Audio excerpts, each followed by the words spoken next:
Everlasting Father, soon coming King, forever living God, we worship you. So that the King of glory may come in. Who is this King of glory? The Lord strong and mighty, the Lord mighty in battle. We worship you. Samuel, the man of God. We thank you, Jesus. Ngiyacela Samuel shayela uNkulunkulu kakhulu uNkulunkulu moya engcwele. Simshayele uNkulunkulu moya engcwele. Simshayele nje izandla uNkulunkulu moya engcwele, simshayele izandla enkulu. Simshayele izandla enkulu ngashaka ngcono ngalokho. Sishayele uNkulunkulu, simshayele uNkulunkulu, sishayele umuntu. Ashayele umuntu, ashayele uNkulunkulu kazalwane. Simshayele nje izandla uNkulunkulu, simshayele izandla uNkulunkulu moya engcwele. Uyena odale konke kuvule ngayo. We bless the name of the Lord.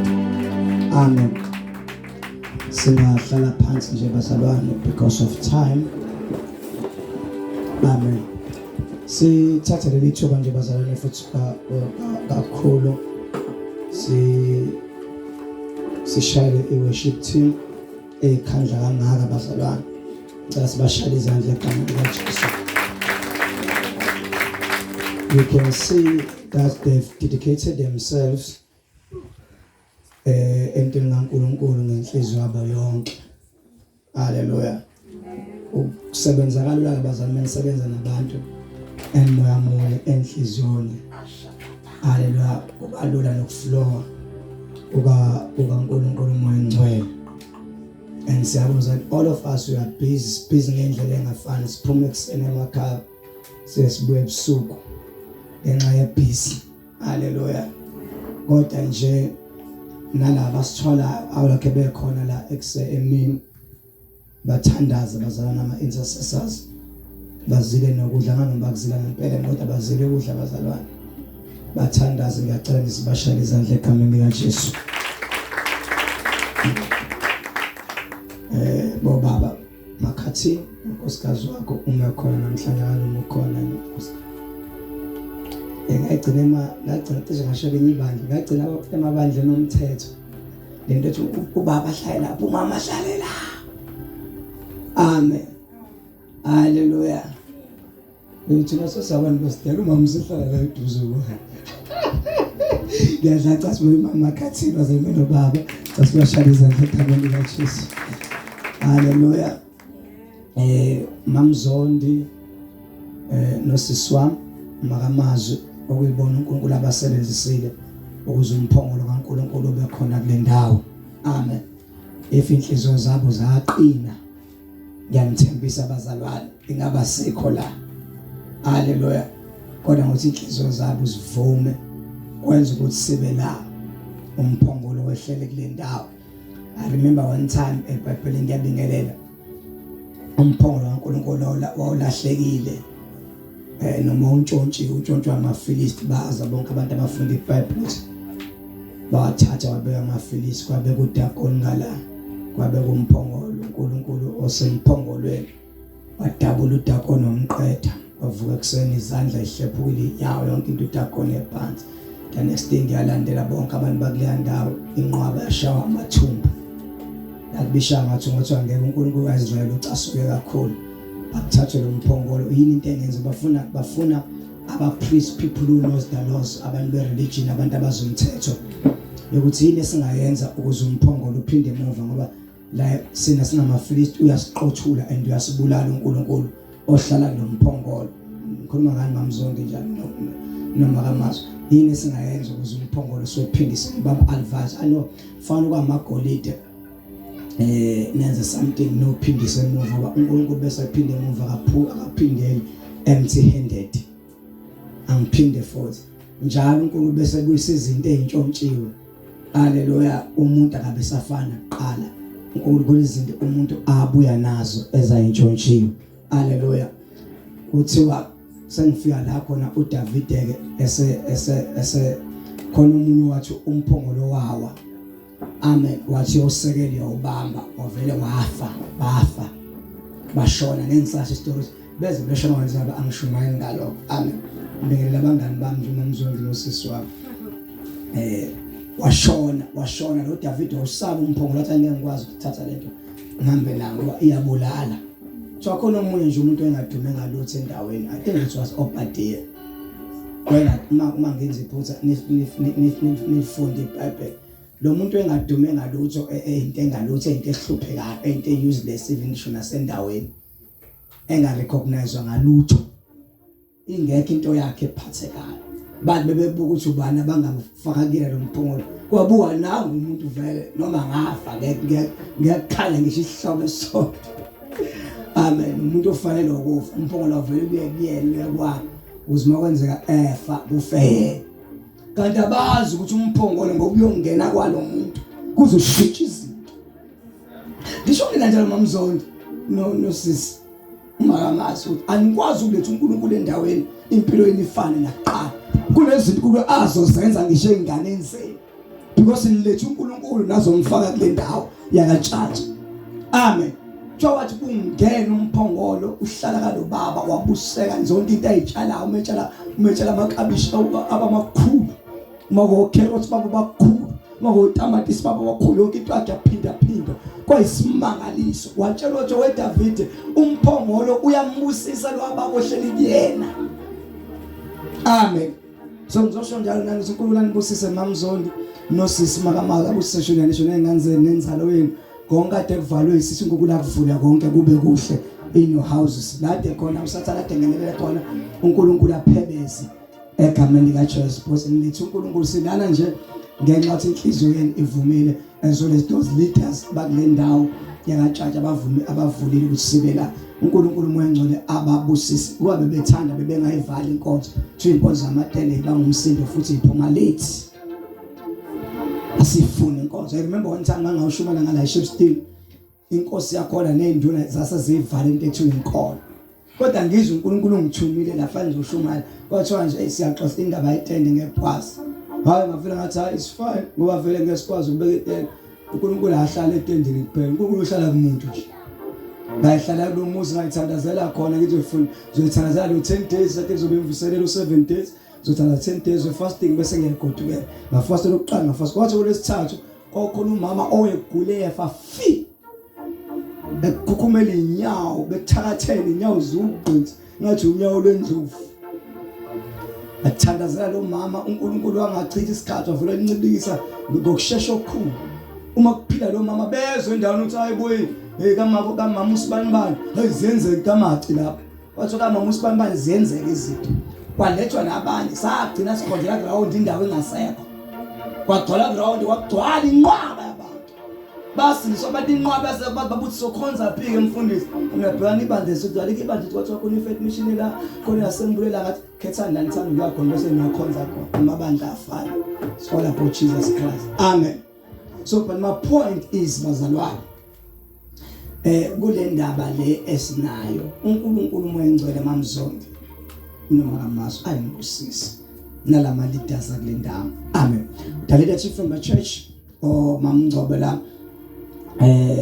omama umtshase ngibele igama lika Jesu ngoba bonke omama makanake bonke omama bakhona I think bona omama abadala labangaqoma ngumuntu oshesha wabebukisisa uNkulunkulu anibusise nonke bosisi uNkulunkulu anibusise nengane kababa unene amen uNkulunkulu anibusise lapho sisi akamtho uNkulunkulu anibusise nonke nje bazana uNkulunkulu anibusise bazasabe khona uCaptain I think uyena uzoshumayela namhlanje awube kushumayela ngobhaqa ngenyawo angavele siyithathele ngeke babaleka abantu kuthiwa ngeke shumela ngenyawo no sonje bazana siyabonga nje kakhulu umphakathi wakule ndawo bazali bakule ndawo siyambonga kakhulu uNkulunkulu ngani and sibonga space haleluya siyazi kuba an attend lenkonzo ngabe sesiyekile kodwa because we are keep on coming that's why nathi we are keep on coming haleluya niyaza nathi siyazi amen nathi nekubuza singazelani bazalwane indawo ngazo ngiyacela sencwadi lethu book of Matthew chapter 2 le verse lokho saqala bamakathi lokho saqala ngoMonday aqedeke siyaqala aqedeke funda mfethu sicimezeni sithandaza nawo umhlola bo Matthew chapter number 2 Oba unethenda la ebandleni lokufunda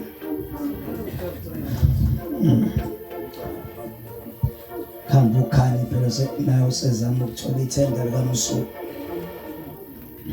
chapter number 2 verse number laqala khona laqala iverse vele uqale na amen ngiyafunda ukuthi uJesu esezelwe eBethlehem laseJudiya siyabonga ngane zalana ekaTshatsha indlela engenawo umsindo ngade ngihlala zingixhawa lana bezingixhawa bekukuthintana phela awusanda stelwa sagcina ngasaxhala noma mhlawumbe ukugquzukana ngangani mhlawumbe siyaqhudana noma siyaxhawula kodwa bengibona kuhlela ngathi mhlawumbe indlela kahulumeni kaRamaphosa ziyangibike kodwa nje makhona ingane ehlupha ngicela nicela abantu abadala bayishaya ngale kuzoba kusiyona la yakagwala amen noma siyahamba la ngoba ezala zifundizekile ngohlobo olumangathisa funda mfethu singene endabeni isigodukeni uJesu esezelwe nani bashumele nisazoshumela la kaTshatsha ungaqedi bagoduka abantu abanandaba uthi emva kwalokho kuthandazela abantu abanjani la they just go away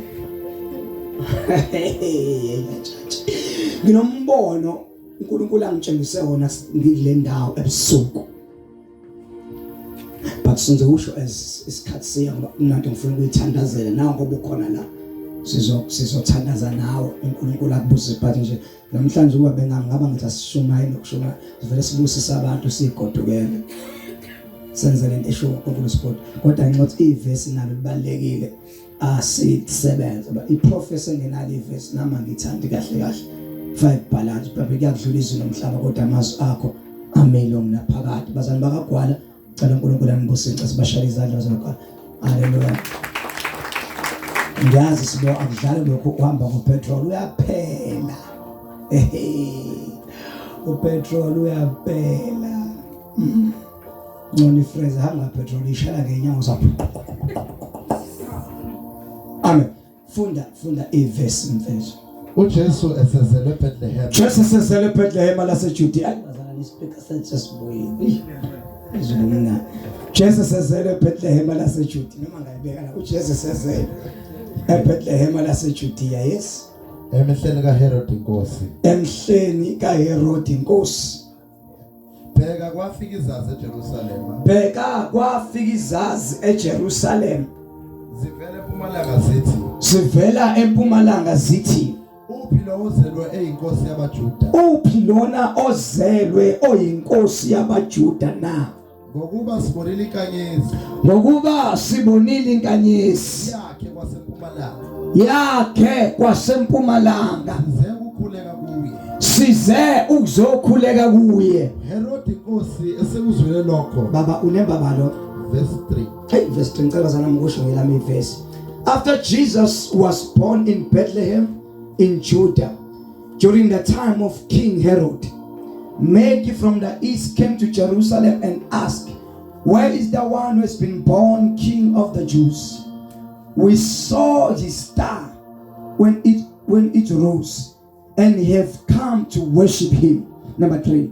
When King Herod heard this, he was disturbed and all Jerusalem with him.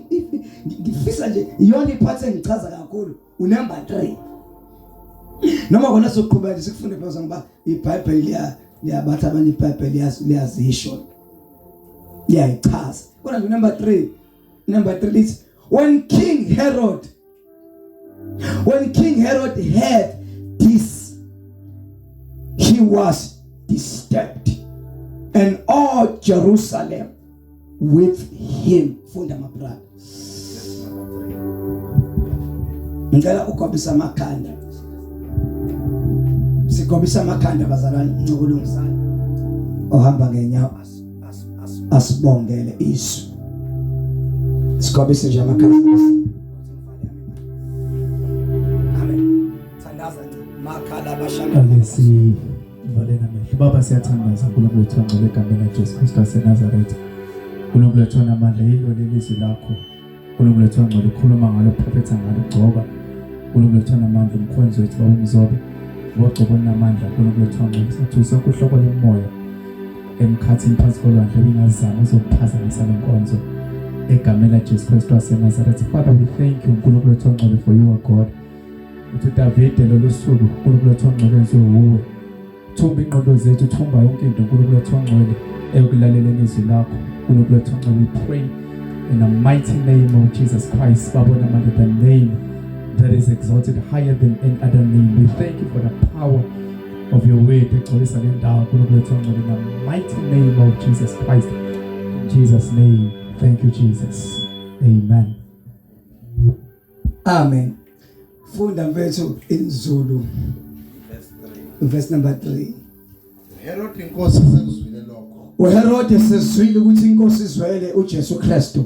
Wakhathazeka neJerusalem. Wakhathazeka uHerode umezwa, angazi noma umsebenzi wayengaba. Wenza into eningi. Wakhathazeka uHerode umezwa ukuthi uJesu uzelwe, yes? neJerusalem lonke kanye naye. Verse number 4. Wabutha bonke abapristi abakhulu nababhali besizwe. Wabuza ukuthi uKristu, what the word Christ lichaza ukuthi ogcotshiwe, the anointed one. Amen. Ngiyaphinda bazalwane, uma lithi nje Christ lichaza onjani? Ogcotshiwe, the anointed one. Yenzeka ube inkosi kodwa ungagcotshwanga. Amen. Kodwa lena igcotshiwe. Qhubeka mfethu. Verse 5. Verse number 5. Bathi kuye eBethlehem laseJudiya. Bathi kuye eBethlehem laseJudiya. Ngokuba kulotshiwe kanjalo. Nayo lento ukuthi nje uzalwe laphi bamakhathini is very important. Ukuthi uzalelwa eBethlehem. I was searching that name Bethlehem. Lihlwana igaba ezithu ngoba noma ungachecka ngesiGreek noma changa ngesiHebrew noma changa ngesiLatin. Abanye baveza ukuthi the word Bethlehem means the house of bread. Indawo yesinkwa. Amen.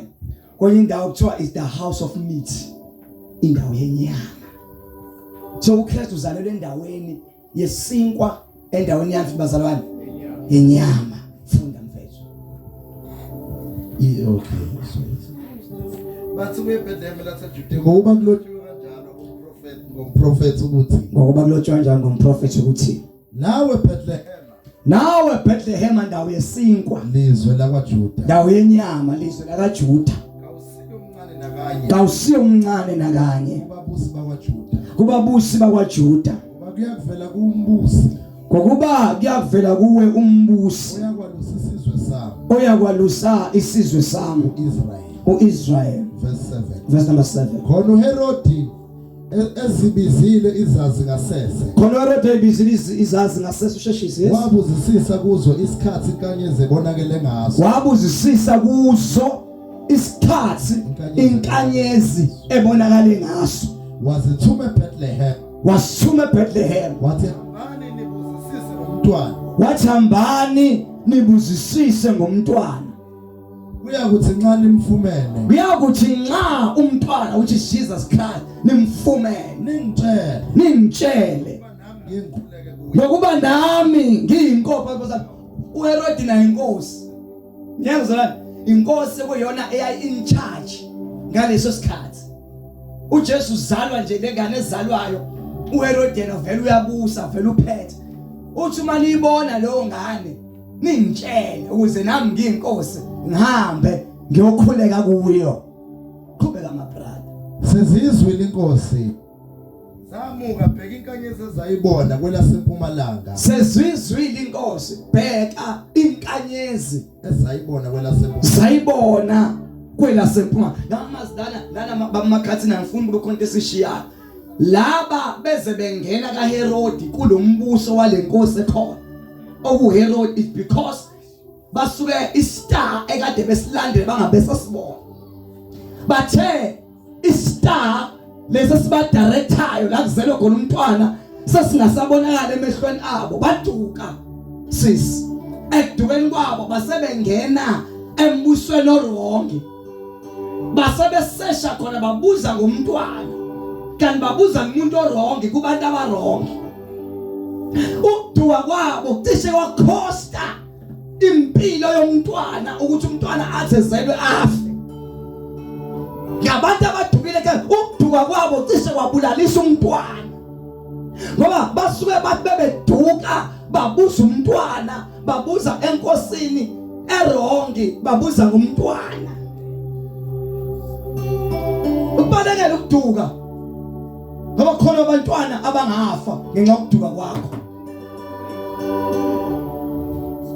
akusintshumayelo le I'm just passing by ukuthi if wena awumfumana uKristu futhi uJesu awazani naye abantwana bakho abancane basenkingeni yokuthi ekudukeni kwakho nabo baduka okungenzeka ingane zakhe sebenguwe sigcine singalibonanga izulu ingazananga noJesu wena ophambili usuke waduka ngesikhathi uduka udukisa ngisho abantwana bakho kodwa if wena ophambili indlela uyayibona ulandela inkanyezi ngisho izingane zakho ezikulandelayo silandela uNkulunkulu kaMama uNkulunkulu kaBaba uNkulunkulu kaGogo ngoba wena in front usuke ngathi kodwa uma kuduka wena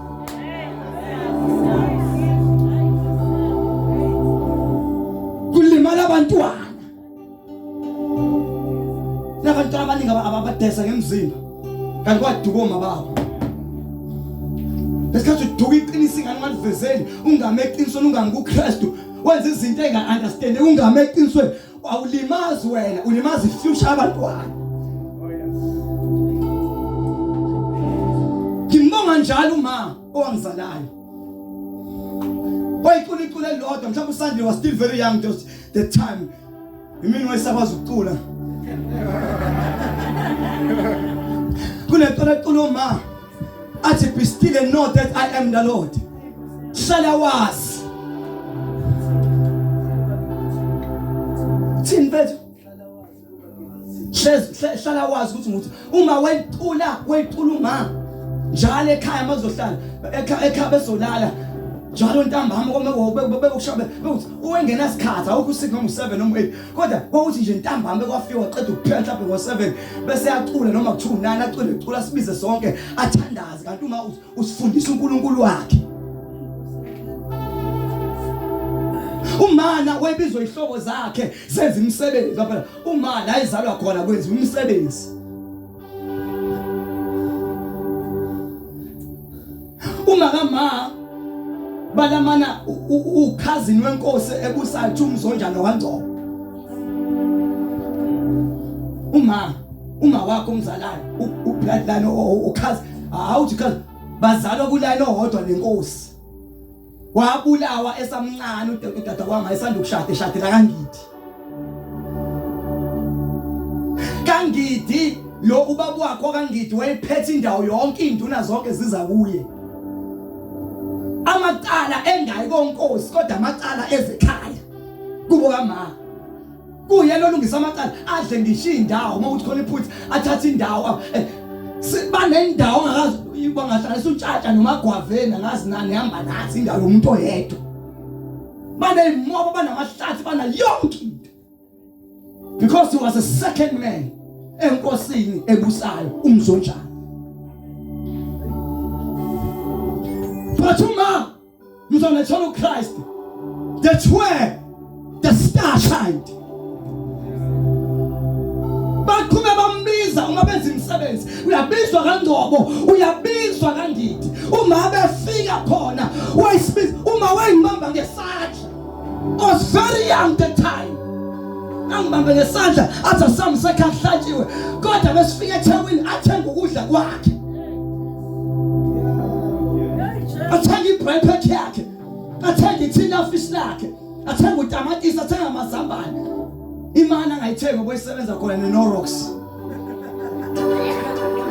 athenge idrink yakhe esoyiphuza namakheke akhe athi ngisho idrink yalana angiyiphuze ngoba idrink yala ayenzelwanga uNkulunkulu but yenzelwa amadlozi athi ngisho idrink yakhona idrink bengeke ithengwe ngale kwalomsebenzi ifikiswe lo msebenzi so ngisho idrink yakhona is part and parcel of what is happening in this house.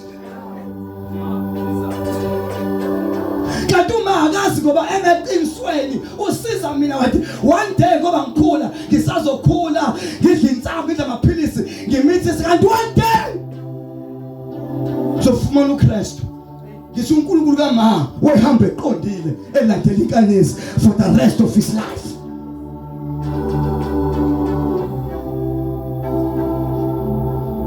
Uma kubheda wena ulimaze ingane zakho engakazi lutho ngaliqiniso osutholile.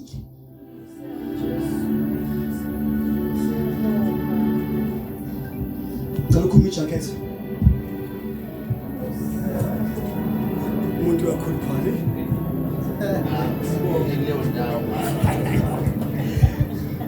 Khuluphala ngempela. Angibuyele kumama. Nenkanyezi. Ungaduki. Ngasubulaliso abantwana, uzobuye sikhala lapho ukuduka kwakho. Uma into ayenza baba makhathini ekhaya kubo kwakuwasha izitsha nokoropa noclean. Uma wengabathuka abantu bakubo ngoba bekhonza amadlozi wengabazongi. He loved them so much. Kodwa azange athengise ngeqiniso ba uthi umpostoli Paul uthi Peter. Ithi incwadi ezenzo. Bona abapostoli behlukile but ulokhu umbhalwayo. Uthi thenga iqiniso. I think it's Acts 23 verse number 23. Thenga iqiniso ungadayisi ngalo.